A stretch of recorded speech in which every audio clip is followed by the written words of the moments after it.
For the past several years, whether you're talking about movies, TV, video games, or comic books, people have been desperate for entertainment that's exactly that, entertainment. Not something that's meant to preach to you about a political ideology. Not something that's meant to make you feel like garbage if you don't think exactly the same way as the people that created it. Simply something that's a good story with well-written characters that people can dive into and enjoy. So maybe we shouldn't be all that surprised that when Eric July launched the Rippaverse, he's had the insane success that he's had. With just over 5 days of funding, look at what the ISOM #1 campaign is doing. This is Eric July's first comic book ever.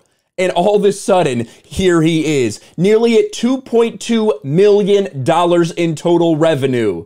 Over 5 days. You see the number of purchasers here, closing in on nearly 25,000 customers over just 5 days. This should be the biggest thing in the comic book industry. All of the mainstream guys who always talk about Marvel, DC, and even indie comics, they should be all over this, but somehow they're very silent. They're very quiet about this. It's almost like they're scared to death. It's almost like this frightens them, because it should, because it's an indication that we do not need the mainstream, that Eric July does not need the mainstream. But it doesn't matter, because even bigger publications than the normal comic book ones have already started to pick this up. Places like the New York Post, places like Fox News, and it's essentially the same article. Eric July's newly launched non-woke comic book defies cancel culture, brings in over 1.7 million in the first 4 days. I think they need to update those numbers, because hell, by the time I finish recording this video, this could well be at 2.2 million. Let me do a refresh really quick. All right, haven't had it in the past 30 seconds, but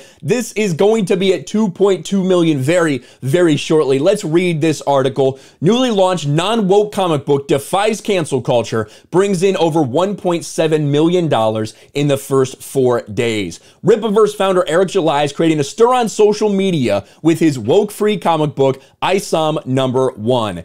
In a world full of woke culture, one man is taking an artistic stand. And to be fair, we've talked about this a lot, whether you look at Comicsgate, other independent creators, people have been doing this for a while and pushing back against the mainstream and realizing you don't need that. But what Eric is doing, fronting $200,000 of his own money because he believed in this, he believed in himself, and he believed in a fandom that was starving for good entertainment, this is something that we've never seen before. Writer, content creator, and musician Eric July is adding a new feather to his cap, comic book creator. July officially launched his first comic book, ISOM #1, through publishing company Rippaverse on Monday, and it's been a smashing success. July's books already brought in more than 1.7 million in pre-orders, now 2.2, in the first 4 days. Nearly 19,000 people have pre-ordered, but not everybody's happy about it. The release of ISOM #1 created somewhat of a stir on social media, particularly Reddit, where promotional videos were banned for, quote, supporting comics from hate groups. Yes, a black man with a black original character was getting banned because of hate groups. These people are insane. The comedy writes itself. But July tells Fox News Digital his comic book company is no such thing. A lot of it has to do with the fact that I am a person that they simply do not like. July, a self-described libertarian, hosts his own podcast, appeared on several media outlets as a political commentator.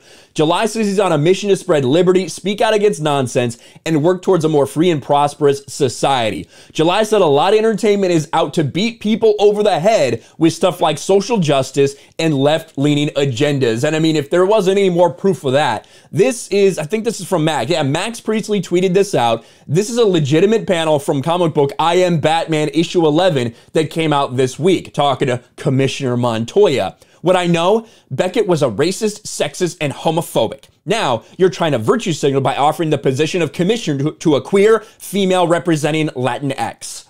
This is the state of current comic. This is DC. This is Marvel. It has been for a long time. They're not changing anytime soon. So some people have to go out there and do it themselves. To see the industry go in a direction that it's gone lights a fire under you. It's not like it's getting any better. These people are doubling down on everything that they're doing, no matter how often the fans reject it. So we created the Rippaverse. And this is one of the things that I love about this, because you know Eric July is very forceful with his political opinions. He'll tell you straight to your face. It doesn't matter if you're a Republican, if you're a Democrat, if you're a left, if you're right, if you're conservative, liberal, whatever. Eric July is his own person, and he's gonna fucking tell you what he thinks. But people don't necessarily want that coming through in a comic book.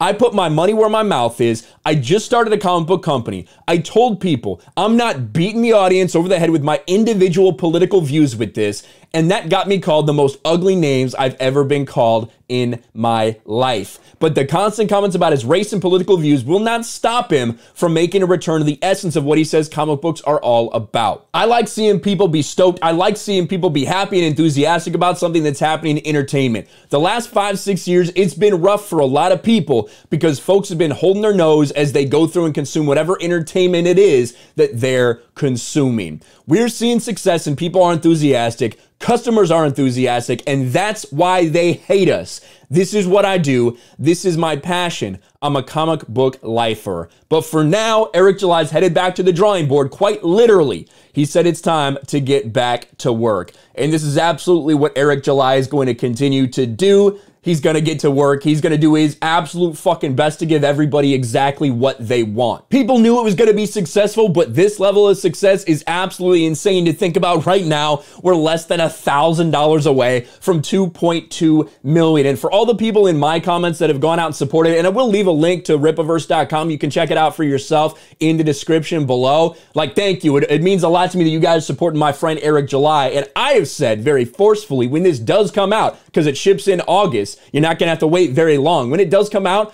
I'm gonna be brutally honest about what I think about it, because that's what I owe to everybody that watches me. You expect me to be honest, whether it's coming from somebody I hate or somebody that I consider a friend like Eric July. So we are gonna be honest, but I can tell you one thing, the hype for this is insane. The amount of people that are so positive and want to know more about this universe, want to know what's next for these characters and what they're gonna be doing in this book series.